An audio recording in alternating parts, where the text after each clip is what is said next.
The Galactic Concord had gathered once again on the great orbital station Helios Prime, a shining ring of metal and light that floated above the swirling clouds of the gas giant Velos. Every 3 years, representatives from over 200 starfaring species came here to speak, to trade, and to keep the peace that had held since the end of the last war.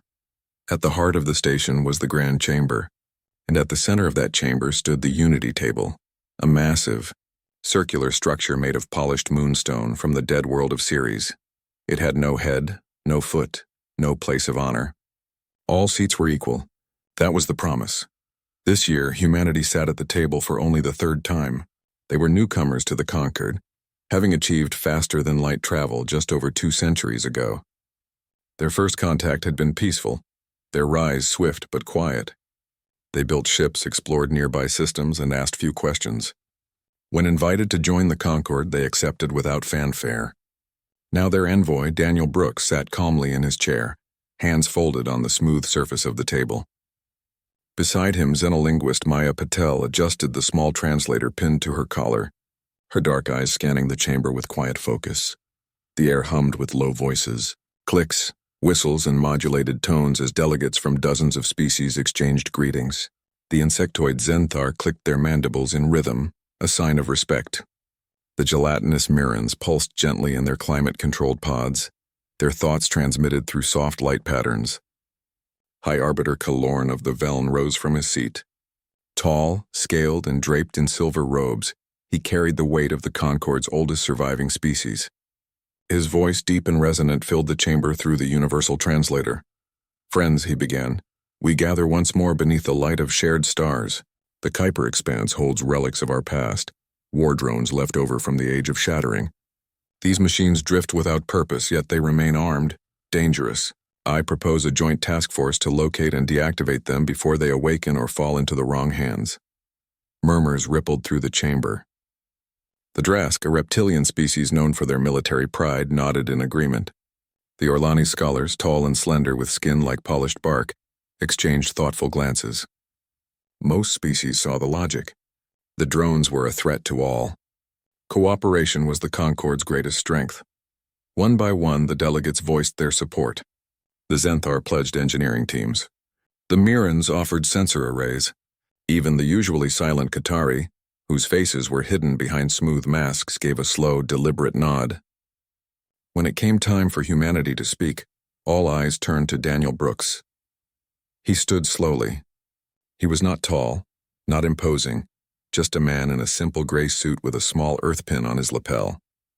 He looked around the chamber, not with defiance, but with something deeper, something unreadable. Then he spoke, his voice calm, clear and quiet enough that the translators had to amplify it slightly. "We decline." That was all. No explanation. No apology. No diplomatic phrasing. Just 2 words that cut through the chamber like a blade, before anyone could react. Before Kalorn could ask why, before the Drask could growl in outrage, Daniel turned to Maya. She stood without a word, gathering their data slates and personal devices. Together, they walked away from the Unity Table. Their footsteps echoed softly against the polished floor. The chamber fell utterly silent. Not a click, not a pulse, not a whisper. Even the ambient hum of the station seemed to pause. No species had ever done this.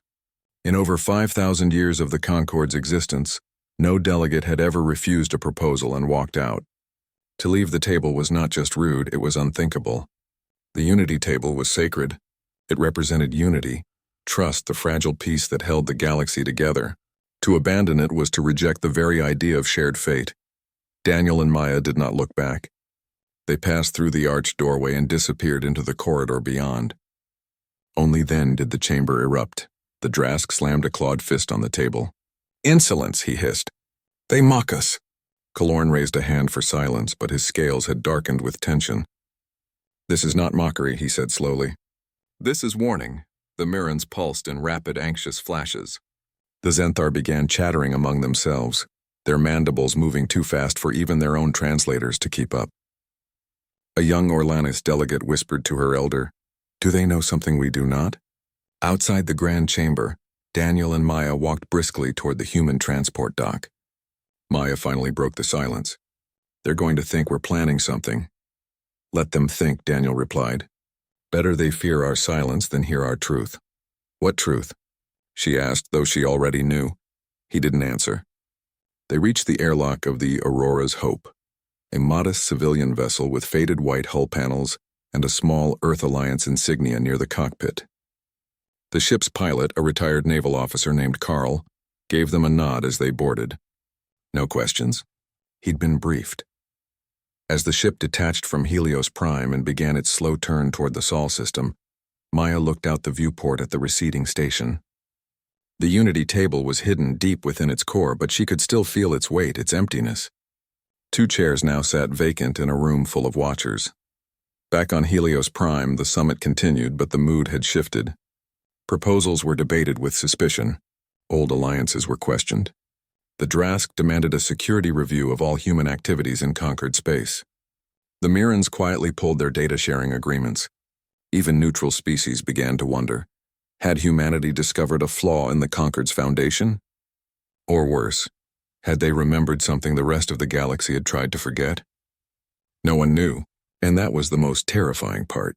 The galaxy had grown used to humans being predictable, cooperative, even humble. Now they had shown a side no one had seen. Quiet, resolute, and utterly unafraid to walk away. As the Aurora's Hope entered warp space, leaving the stars of Velos behind, Daniel finally spoke again. We're not leaving because we're angry, he said. We're leaving because we finally understand. Maya nodded. She had seen the encrypted files, the fragments of data recovered from the edge of Proxima space, files that shouldn't exist, files that pointed to a past humanity was never supposed to remember. The galaxy watched in horror, not because humans had done something violent, but because they had done something no one else dared. They had chosen truth over peace. And in doing so, they had shattered the illusion that had held the stars together for millennia. The table remained, but the balance was gone. And somewhere, in the quiet dark between worlds, humanity sailed home. Not as guests, but as ghosts of a history the galaxy had tried to bury. News of humanity's walkout spread faster than light itself. Within hours, every major hub in the Conquered knew what had happened on Helios Prime. Traders on Zenthar stopped mid-deal, their antennae twitching in alarm. Students on Orlanes paused their lessons to watch replays of the empty chairs at the Unity table. Even the deep space mining colonies, usually disconnected from galactic politics, received emergency bulletins. Humanity had left the table. No explanation. No warning, just silence. On the bustling trade moon of Keswick, a human merchant named Leo Grant was restocking his stall with Earth-grown coffee beans when the alert flashed across his wrist terminal. He froze. Around him, alien customers began to whisper. A Drask merchant nearby narrowed his eyes and slowly backed away. Leo felt the shift in the air, the sudden distance, the unspoken fear. He packed up his goods without a word and left. By nightfall, his stall was gone, cleared out by local security on safety grounds. He didn't argue. He just walked. Back on Earth, the world government said nothing. No press conferences. No official statements.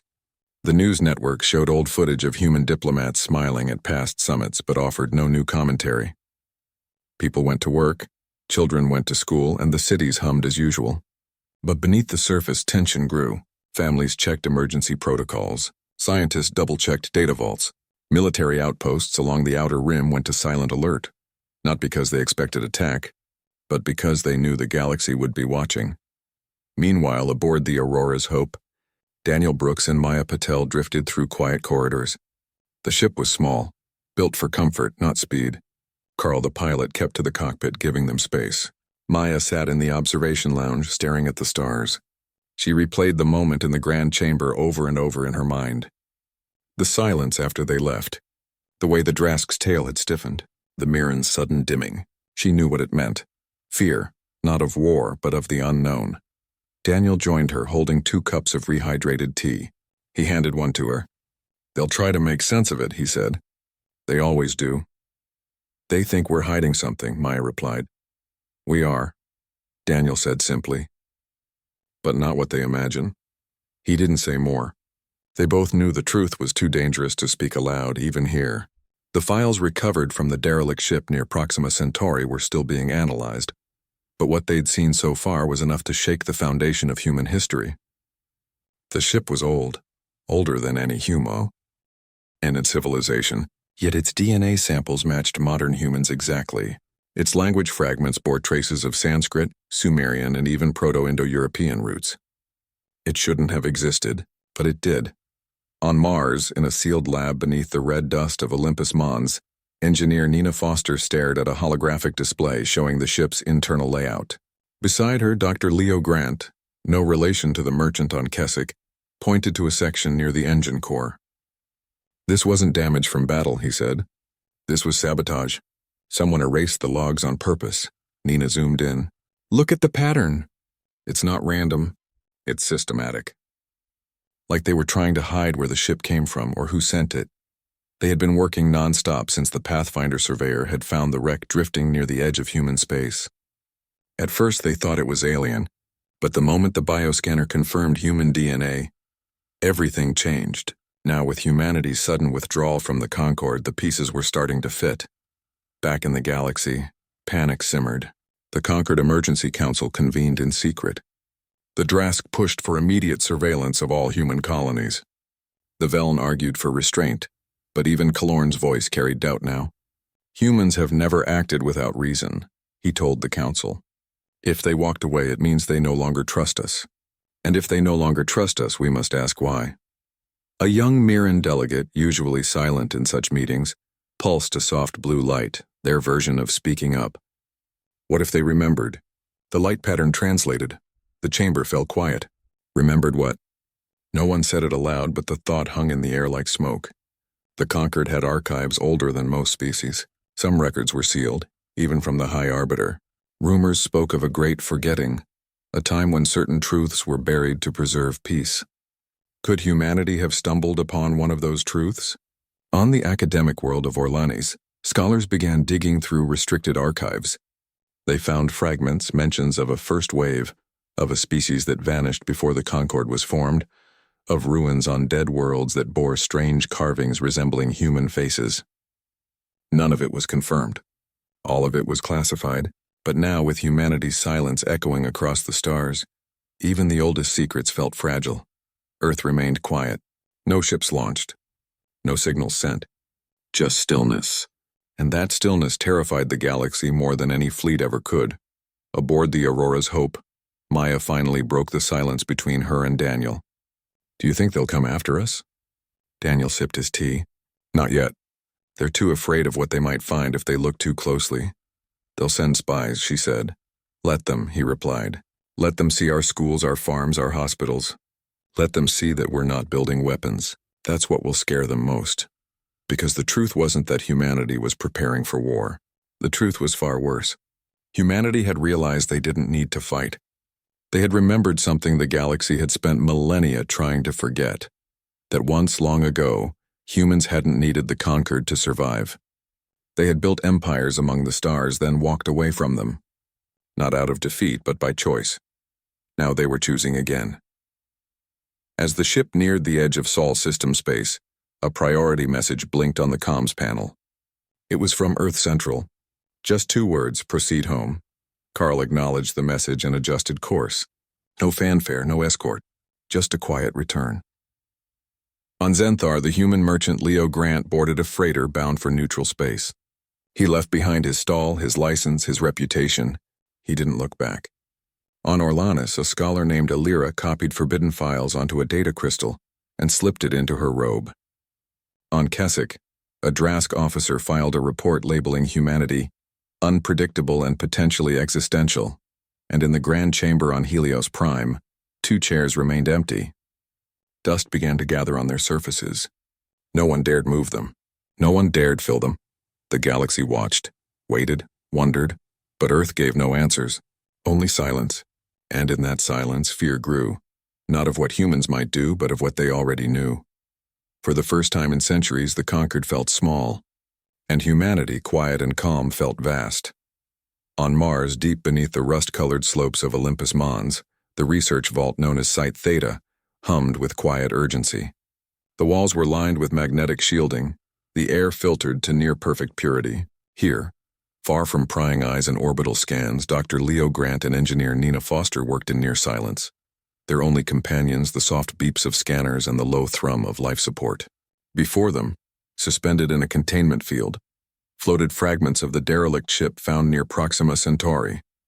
It looked ancient, its hull pitted by cosmic dust, its corridors choked with frozen vapor. Yet every test confirmed the impossible. It was human, not just human-like. Not a distant cousin or a genetic echo. The DNA matched modern Earth samples with 99.98% accuracy. The bone fragments, the fabric remnants, even the rust on a child's toy found in what appeared to be a sleeping quarters, all pointed to one truth. Humans had been out there among the stars, long before warp drives, long before the first radio signal left Earth. Nina ran a gloved hand over a data slate, her brow furrowed. This log entry, it's fragmented, but I reconstructed part of it. Listen. She tapped a command. A voice, thin and distorted but unmistakably human, filled the chamber. Day 412, the Concorde ships are closing in. They say they're here to help, but they're erasing our memories. They're making us forget who we are. If anyone finds this, don't trust them. They made us forget. Leo stood very still. He had heard the recording before, but it still sent a chill through him. They didn't just find us, he said quietly. They reset us, Nina nodded. The Concorde didn't welcome humanity as new members. They let us in because they thought we were harmless. Because they believed we'd forgotten everything. Further analysis revealed more. The ship's navigation logs, though heavily corrupted, pointed to dozens of colony sites. Worlds now listed in Concorde records as uninhabited or lost to stellar collapse. But satellite images from old human probes showed ruins on those very worlds.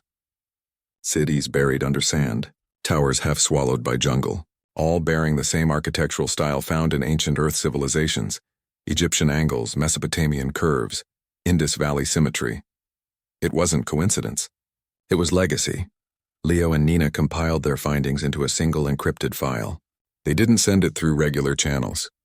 Instead, they carried it themselves to the Sol System Strategic Council, a small group of civilian and military leaders who met in a windowless room beneath Geneva. The council listened in silence as Leo presented the evidence.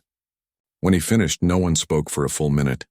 Then the chairwoman, a retired astrophysicist named Helen Cho, said only, "How certain are you?" "Certain enough to walk away from the table," Leo replied. That was all they needed to hear. Within hours, orders went out across human space. All diplomatic outposts were to shut down. All joint research projects with conquered species were suspended. All shared defense networks were to be severed by midnight Earth time. No violence, no threats. Just withdrawal. Clean, quiet, and complete. Back on Mars, Nina stared at the holographic map of human colonies now blinking red as they went dark to conquered sensors. "They'll think we're preparing for war," she said. "Let them," Leo answered. "But we're not preparing for war. We're preparing to remember." Meanwhile, on Earth, schools began teaching new lessons, old myths reframed as history. Children learned about star maps hidden in ancient temples, about constellations that matched ruins on distant worlds, about languages that shared roots with sounds found in alien ruins. It wasn't proof, not yet, but it was pattern. And patterns, once seen, could not be unseen. In Chicago, Daniel Brooks stood before a university lecture hall, not as a diplomat now, but as a historian. He spoke of the Sumerian tablets that described gods from the sky, of the Dogon people's knowledge of Sirius B long before telescopes, of the Nazca lines that looked like landing strips from orbit. "We thought these were stories," he told his students. "But what if they were memories? Faint, broken, but real?" No one in the room laughed. They had all seen the empty chairs on the news. They had all felt the shift in the world. Aboard the Aurora's Hope, now docked in lunar orbit, Maya Patel reviewed intercepted Concorde communications. Most were panicked. Some were angry. But a few, very few, carried a different tone. A Mirren scientist had sent a private message to a human contact. "If you remember, tell us what we lost." And Orlani's archivist had leaked a fragment of a sealed record mentioning the first speakers, a term that appeared in no other Concorde text. Maya showed the messages to Daniel. "Some of them want to know the truth," she said. Then they'll have to earn it, he replied. Truth isn't given. It's reclaimed. On Mars, Leo and Nina made one final discovery. Buried in the derelict ship's core was a small crystalline drive, intact unlike the rest. When activated, it projected a star map, not of known space, not of conquered territories, but of a region beyond the galactic rim, marked with a single symbol, a circle with a line through it, the oldest known human symbol for home. Neither of them spoke as they stare. Yet they knew what it meant. Humanity hadn't just lived among the stars. They had come from them, and at some point they had chosen to return to Earth to start over, to forget. Until now, the Strategic Council met again. This time the decision was unanimous. Humanity would not fight. They would not hide. They would simply stop pretending. They would live as they were, neither subjects nor rulers, but rememberers. As night fell over Geneva, Helen Cho looked up at the sky. Somewhere out there the galaxy waited, watching, fearing, but Earth gave no signal. No message, just the quiet turning of a planet that had once walked among gods and chosen to become human again. And now, it was choosing to remember. In the vault beneath Olympus Mons, the derelict ship's fragments glowed faintly under UV light, as if whispering secrets only silence could carry. Nina turned off the lights before leaving, but the truth remained burning softly in the dark. Humanity had not been invited to the table as equals. They had been seated there as amnesiacs, watched closely, kept gentle. But memory is a stubborn thing. Once awakened, it cannot be put back to sleep. And so, with quiet resolve, humanity stepped away, not in anger, but in clarity. The galaxy watched in horror, not because humans had become dangerous, but because they had finally become themselves. The conquered did not wait long. Within weeks of humanity's silence, 3 Velen cruisers approached the edge of Sol system space. They came not with weapons charged, but with open comms and formal greetings. They asked for dialogue. They asked for explanation. Earth gave neither. The human defense grid, once integrated with conquered protocols, now operated on its own frequency. When the lead Velen ship hailed Mars control, the response was a single automated message. No entry. No contact. Return to your space. The cruisers lingered for 2 days. Sensors swept the inner system, looking for shipyards, for weapon signatures, for signs of rebellion. They found none. Only farms on Mars, research stations on Titan, and quiet cities on Earth. No fleets gathered. No factories churned out war machines. Just ordinary life, continuing as if the galaxy had not been turned upside down. Frustrated, the Velen withdrew. But others came. A Drask scout ship tried to slip past lunar sensors. It was detected instantly, tagged by silent drones and escorted out by 2 human freighters retrofitted with signal jammers. No shots were fired. No threats spoken. The freighters simply hovered beside the scout until it turned back. The message was clear. We see you. We don't fear you. Go home. Still, the galaxy watched, and still it feared. On Zenthar, human trade licenses were revoked. On Orlanus, human scholars were barred from archives. Even neutral worlds began to distance themselves not out of hostility, but out of self-preservation. To associate with humans now was to risk being labeled a threat by the conquered. Yet in the shadows something else stirred. Small acts of quiet curiosity. A Mirran scientist sent a data packet to a former human colleague. Just star charts, no message. An Orlani student left a note at a closed human cultural center. Tell us what you remember. But Earth remained silent. In Chicago, Daniel Brooks taught his history class as usual. He spoke of ancient migrations, of lost languages, of myths that mirrored star patterns. His students listened, not as children hearing stories, but as people piecing together a forgotten map. After class, a young man named Eli stayed behind. My grandmother used to say we came from the stars, he said. I thought she meant it like a dream. But now, do you think it's real? Daniel looked out the window at the city skyline. Real enough to make empires afraid of silence, he said. On Mars, Leo and Nina worked day and night. The crystalline drive from the derelict ship had revealed more than just a star map. Hidden within its structure were genetic markers. Human, yes, but also something else. Traces of adaptation to environments that didn't exist in known space. It suggested that early humans hadn't just traveled the stars, they had changed to survive them. And then, for reasons still unclear, they had returned to Earth, stripped away those changes, and begun again as if none of it had happened. Why would anyone do that? Nina asked one night, rubbing her tired eyes. Leo stared at the hologram of the ancient symbol, the circle with a line through it. Maybe they saw what the galaxy became, he said. Maybe they chose simplicity over power. Back on Earth, the Strategic Council made a quiet decision. They would not hide the truth. But they would not shout it either. Instead, they began broadcasting. Not messages, not demands, but signals. Simple, repeating pulses sent from every human world, every station, every ship. Each pulse carried the same phrase, translated into every known language of the conquered. We remember. The signals were not aggressive. They were not coded. They were just there, like a heartbeat echoing through the void. The effect was immediate. On Helios Prime, the Grand Chamber erupted. The Drask called it a declaration of war. The Veln argued it was a cry for help. The Mirrans pulsed in confused patterns, unable to decide if it was warning or invitation. But one thing was certain. Humanity was no longer playing by the rules of the table. They had stepped outside the game entirely. Panic spread. Some species began reviewing their own histories, digging through sealed archives, questioning elders. The Orlanis discovered records of a great silence that followed the founding of the conquered.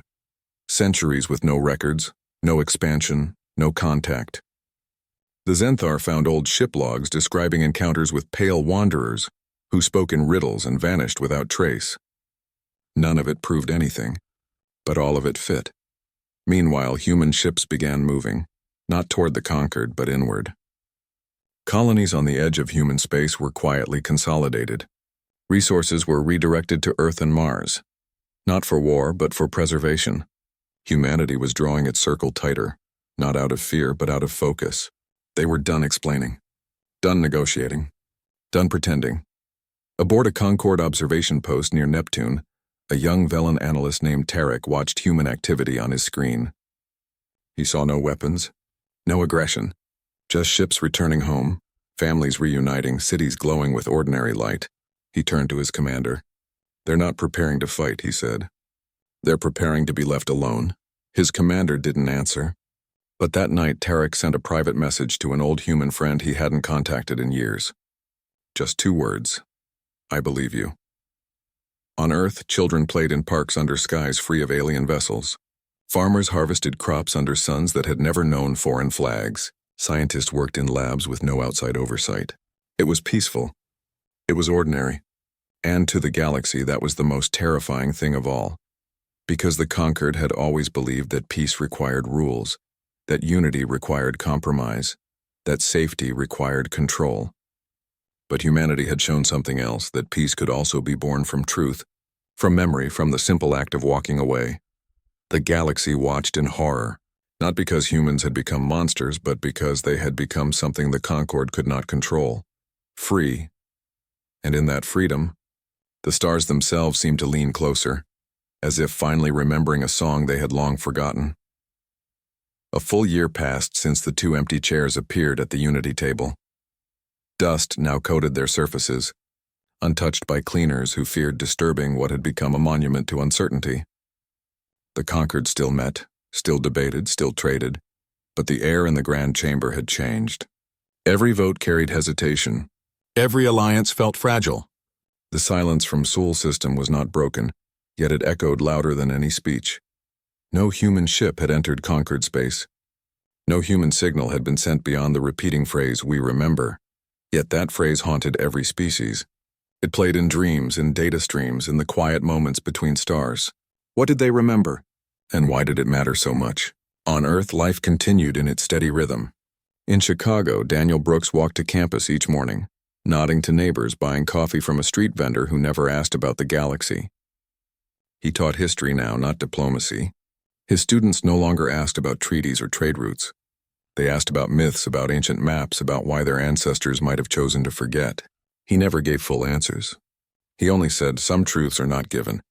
They are lived. Maya Patel worked with Leo and Nina on Mars, piecing together more fragments from the derelict ship. They had found a child's drawing tucked inside a sealed compartment.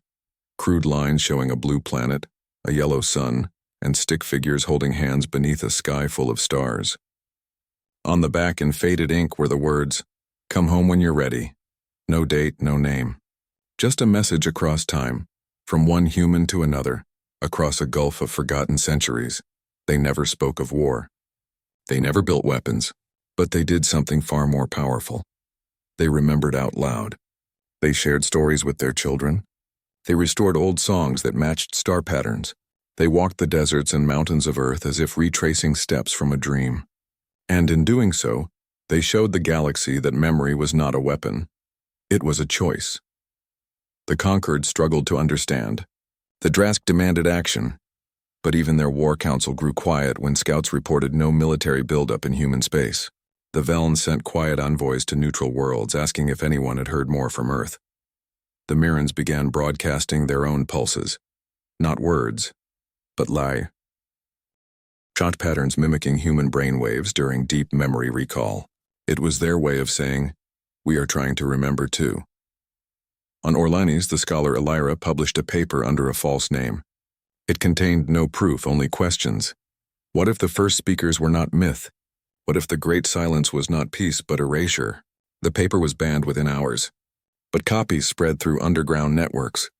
Students whispered about it in hallways. Elders frowned but did not deny it. Back on Earth, the Strategic Council met less often. There was little to decide. Humanity had made its choice. They would not return to the table, not because they hated the conquered, but because the table had been built on a lie. They had been seated there not as equals, but as amnesiacs, monitored, contained, and kept gentle. Now that they remembered who they were, they could not pretend anymore. One evening, Helen Cho stood on a hill outside Geneva, watching the sunset. A message had come that morning from a former conquered contact, a simple question.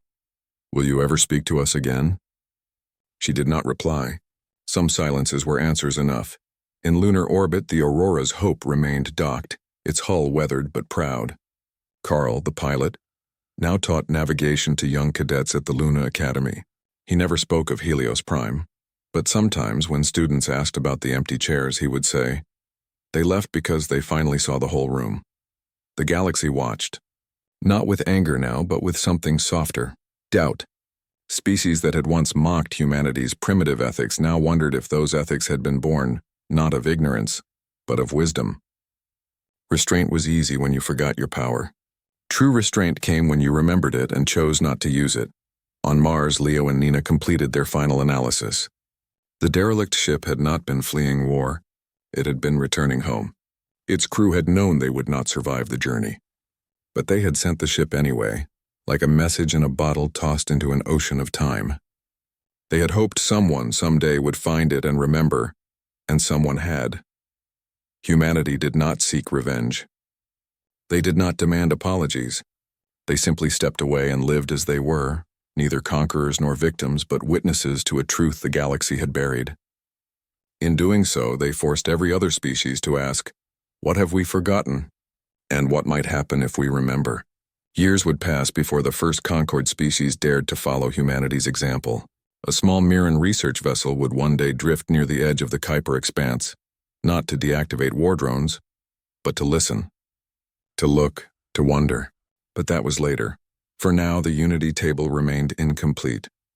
2 chairs stayed empty, and the galaxy held its breath, not in fear of what humans might do, but in awe of what they had already done. They had chosen truth over peace, memory over comfort, and solitude over lies. And in that choice, they had not broken the galaxy. They had given it a chance to heal. On Earth, children played beneath open skies. Stars shone without borders. And somewhere in the quiet between heartbeats, the past and the future touched hands.